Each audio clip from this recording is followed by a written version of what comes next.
Chapter अप्रैल में जून वाली गर्मी क्यों पड़ रही है, आगे आग बरसेगी क्या, प्रचंड गर्मी को लेकर क्या रिपोर्ट आ रही है, गर्मी अभी और बढ़ेगी, राहत मिलेगी, आपके शहर में क्या होने वाला है, अब इसका चैप्टर देखिए। कायदे से अप्रैल अभी खत्म भी नहीं हुआ है, लेकिन गर्मी ऐसी पड़ रही है कि लोगों को लग रहा है कि मई जून चल रहा। लू और झुलसा देने वाली ऐसी हवाएं चल रही हैं कि सड़कें सुनसान हो जा रही हैं। सबसे ज्यादा गर्मी देश के उत्तर पूर्वी इलाके में पड़ रही है। कई शहरों का तापमान ऑलरेडी 45 डिग्री के पार चला गया अभी अप्रैल में। इस साल अप्रैल में ही ऐसी गर्मी पड़ी है कि पिछले 4 साल का रिकॉर्ड टूट गया है। हालत यह है कि भारत पूरी पृथ्वी का सबसे बड़ा गर्म इलाका बन गया है। दुनिया के 100 सबसे गर्म शहरों में 95 शहर आज की डेट में भारत में। उत्तर पूर्वी भारत में अप्रैल में ही 43 से 47 डिग्री तापमान पहुंच रहा है। और मौसम का जो ये मॉडल वो बता रहा है कि 2026 में सुपर अल नीनो आ सकता है, जो सबसे मजबूत होगा। इससे कहीं सूखा पड़ेगा तो कहीं बाढ़ आएगी और रिकॉर्ड गर्मी बढ़ेगी। 16 मौसम ने अपना ट्रेलर दिखाना शुरू कर दिया है। कहीं भयंकर लू चल रही है, कहीं धूल भरी आंधी, लोग परेशान हैं। अप्रैल के महीने में टेम्परेचर इतना बढ़ गया है कि एसी फटने लगे, बिजली के ट्रांसफार्मर ओवरहीट होकर आग उगल रहे हैं। हादसों से बचने के लिए कहीं कूलर लगा दिए गए हैं तो कहीं चिड़ियाघरों में जानवरों को ठंडा रखने के खास इंतजाम करने पड़ रहे हैं। अप्रैल के महीने में कहां गर्मी ने रिकॉर्ड तोड़ दिया, कहां के अस्पतालों में गर्मी से निपटने के खास इंतजाम हो रहे हैं, ये इतनी गर्मी पड़ क्यों रही है और मई जून में होगा क्या, आपके शहर में क्या होगा, सब कुछ बताऊंगा। लेकिन पहले इस झुलसाती गर्मी का एक ट्रेलर देखिए।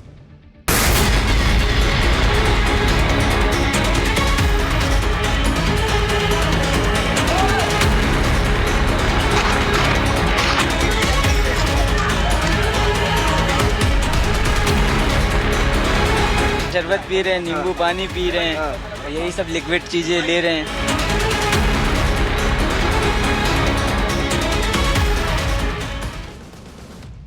इस साल नौतपा 25 मई से शुरू होने वाला है, लेकिन एक महीने पहले ही ऐसी गर्मी पड़ रही है कि हालत खराब हो गई। सुबह होते ही लगता है कि दोपहर हो गई है। एक तरफ लोगों का बुरा हाल है, दूसरी तरफ आग लगने की घटनाएं बढ़ रही हैं। यूपी के गोरखपुर से आई तस्वीर देखिए, घर में लगा एक एसी अचानक जलने लगा। बताया जा रहा है कि एसी रात भर चलता रहा, जिसकी वजह से इतना गर्म हो गया कि उसमें आग लग गई। मध्य प्रदेश के खरगोन में एक ट्रांसफार्मर ओवरहीट हो गया, जिसके बाद उसमें भीषण आग लग गई। ट्रांसफार्मर जलने के बाद पूरे इलाके की बिजली कट गई। यूपी के चंदौली में गर्मी की वजह से आग न लग जाए, इसलिए बिजली विभाग ट्रांसफार्मर के लिए कूलर लगा दे रहा है। कूलर अब ट्रांसफार्मर को ठंडा कर रहे हैं ताकि आग ना लग जाए। गर्मी से सिर्फ इंसान ही परेशान नहीं है, जंगल में रहने वाले जानवरों की हालत खराब हो रही है। यूपी के पीलीभीत का वीडियो वायरल हो रहा है, जिसमें दावा किया जा रहा है कि गर्मी की वजह से 3 बाघ सड़क पर आ गए। जो जानवर चिड़िया घर में हैं उनका भी खास ख्याल रखा जा रहा है। जम्मू में भी पारा 40 डिग्री के पार है। ऐसे में चिड़ियाघर के जानवरों को ठंडे फल खिलाए जा रहे हैं कि भाई ठंडा फल खा, कुछ ठंडा महसूस होगा। हीट वेव से बचाने के लिए चिड़ियाघर के जानवरों को बाड़े के अंदर रखा जा रहा है। कूलर लगाना पड़ रहा है, कहीं जानवरों पर पानी छिड़कना पड़ रहा है, इतनी गर्मी पड़ रही है। भाई अब उसका इतना बाल है, उसको अंदर भग भग गर्मी लग रही है, तो पानी डाल रहे हैं कि भाई थोड़ी देर ठंडा रहेगा। कानपुर के चिड़ियाघर में बाघ और तेंदुए के लिए उनके बाड़े में तालाब बना दिए गए। इसी तरह के इंतजाम तमाम चिड़ियाघरों में किए गए। अप्रैल में ऐसी गर्मी पड़ने लगेगी, किसी ने सोचा ही नहीं था। उत्तर प्रदेश और राजस्थान में तो गर्मी ने सारे रिकॉर्ड तोड़ दिए।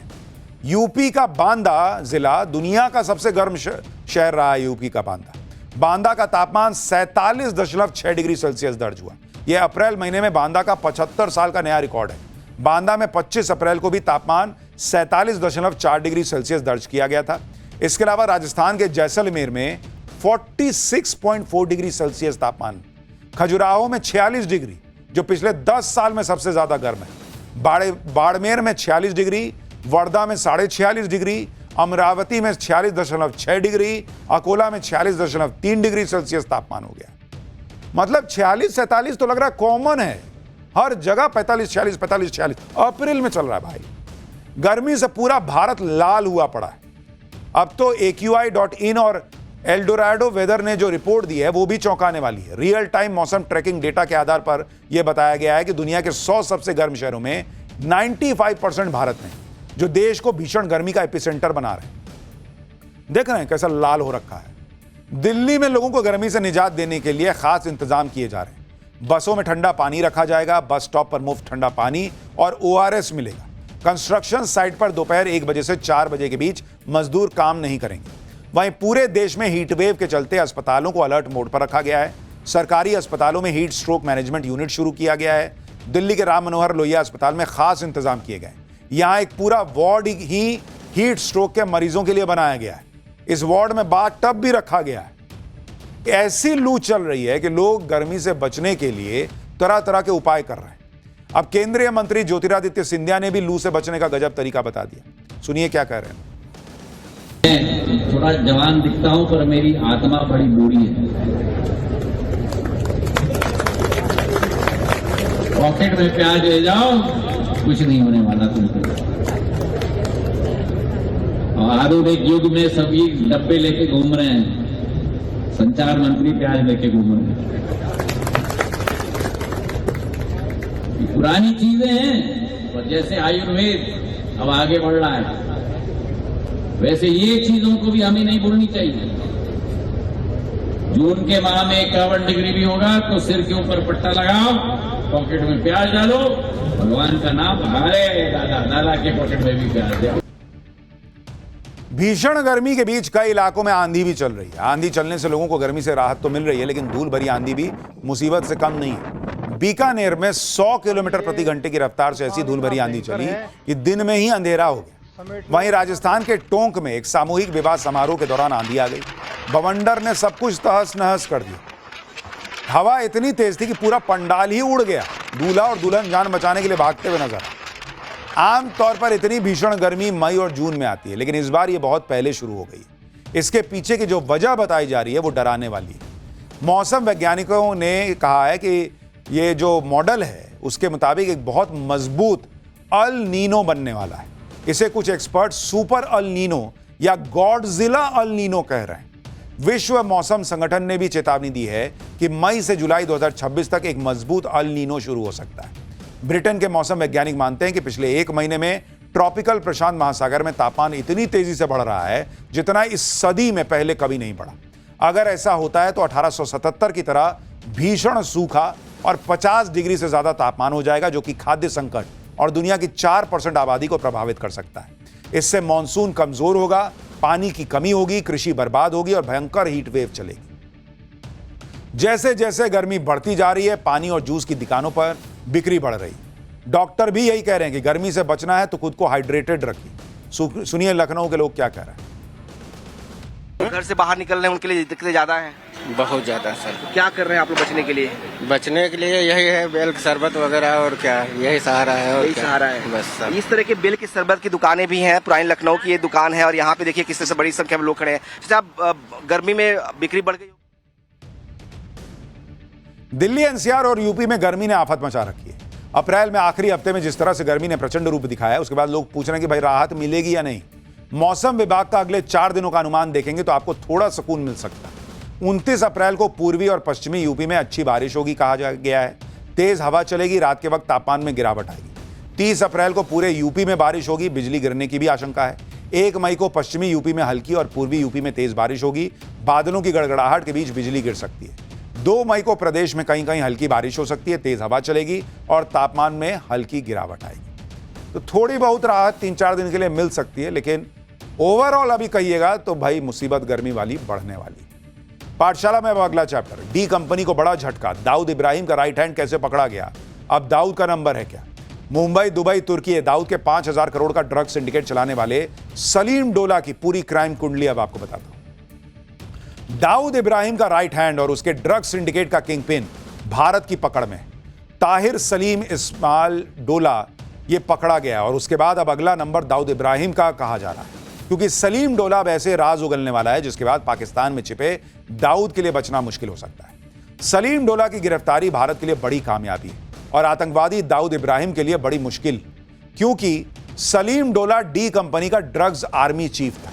वो दाऊद का 5000 करोड़ का सिंथेटिक ड्रग्स साम्राज्य संभाल रहा था और भारत का सबसे बड़ा ड्रग्स किंगपिन था। लेकिन अब ताहिर सलीम डोला भारतीय एजेंसीज की पकड़ में। मुंबई से दुबई और दुबई से तुर्की तक सलीम डोला ने कैसे ड्रग्स का पूरा साम्राज्य फैलाया था, आज आपको इसके बारे में बताने जा रहा हूं। पीएम मोदी की ड्रग्स के खिलाफ जीरो टॉलरेंस पॉलिसी ने माफिया के होश उड़ा रखे। सबसे बड़ी मुसीबत पाकिस्तान में छिपे दाऊद इब्राहिम के लिए खड़ी हो गई। भारतीय एजेंसीज ने दाऊद के ड्रग्स सिंडिकेट के किंगपिन सलीम डोला को धर दबोचा है। सलीम डोला की गिरफ्तारी तुर्की से हुई, जिसके बाद उसे भारत लाया गया और अब वो एनसीबी यानी नारकोटिक्स कंट्रोल ब्यूरो की कस्टडी में। सलीम डोला की गिरफ्तारी कैसे हुई, भारतीय एजेंसीज ने कैसे पूरे ऑपरेशन को ऑपरेट किया, ये आपको बताऊंगा। लेकिन पहले जान लीजिए कि सलीम डोला कैसे दाऊद के ड्रग सिंडिकेट का हेड बना। मिडिल क्लास परिवार से ताल्लुक रखने वाला सलीम डोला शुरुआत में गुटखा की तस्करी करता था। इसी दौरान उसकी मुलाकात अंडरवर्ल्ड डॉन दाऊद इब्राहिम के करीबी छोटा शकील से हुई, जिसके बाद सलीम डोला मारिजुआना सिंथेटिक ड्रग की स्मगलिंग की दुनिया में आ गया। 1993 के मुंबई बम धमाकों के बाद दाऊद और छोटा शकील देश छोड़कर फरार हो गए, लेकिन सलीम डोला भारत में रहकर डी कंपनी के लिए ड्रग्स का नेटवर्क संभालता रहा। उसने मुंबई, सूरत और देश के दूसरे हिस्सों में अपना नेटवर्क फैलाया। सलीम डोला 5,000 करोड़ रुपए के ग्लोबल ड्रग कार्टेल का कथित मास्टरमाइंड बन गया। सलीम डोला दाऊद इब्राहिम का सबसे खास गुर्गा है। ऐसे में एजेंसीज को उस तक पहुंचने में काफी मशक्कत करनी पड़ी। एनसीबी ने इस ऑपरेशन को ऑपरेशन ग्लोबल हंट का नाम दिया। जब उसकी लोकेशन तुर्की के इस्तांबुल में ट्रैक की गई तो टर्किश नेशनल इंटेलिजेंस ऑर्गेनाइजेशन और इस्तांबुल पुलिस एक्टिव हुई। इसके बाद उसे बिल्कुल फिल्मी अंदाज में गिरफ्तार किया गया। तुर्की पुलिस ने रात में फ्लैट पर छापा मारा। हथियारबंद कमांडो टीम ने दरवाजा तोड़ा और अंदर घुसकर सलीम डोला को दबोच लिया। सलीम डोला नकली पासपोर्ट और आईडी का इस्तेमाल कर तुर्की में छिपा हुआ था। सलीम के कमरे से ड्रग्स, कैश समेत कई सामान बरामद हुए। सलीम डोला की गिरफ्तारी को केंद्र सरकार की zero tolerance against narco syndicate नीति का अहम हिस्सा माना जा रहा है। केंद्रीय गृह मंत्री अमित शाह ने इस ऑपरेशन को लेकर कहा कि मोदी सरकार के ड्रग कार्टेल को पूरी तरह से खत्म करने के मिशन के तहत हमारी नार्को रोधी एजेंसीज ने सीमाओं के पार भी अपनी पकड़ बना ली। अब वो कहीं भी छिप जाएं, ड्रग सरगनाओं के लिए कोई भी जगह सुरक्षित नहीं है और इसलिए इसे बड़ी कामयाबी माना जा रहा है क्योंकि दाऊद का खास पकड़ा गया।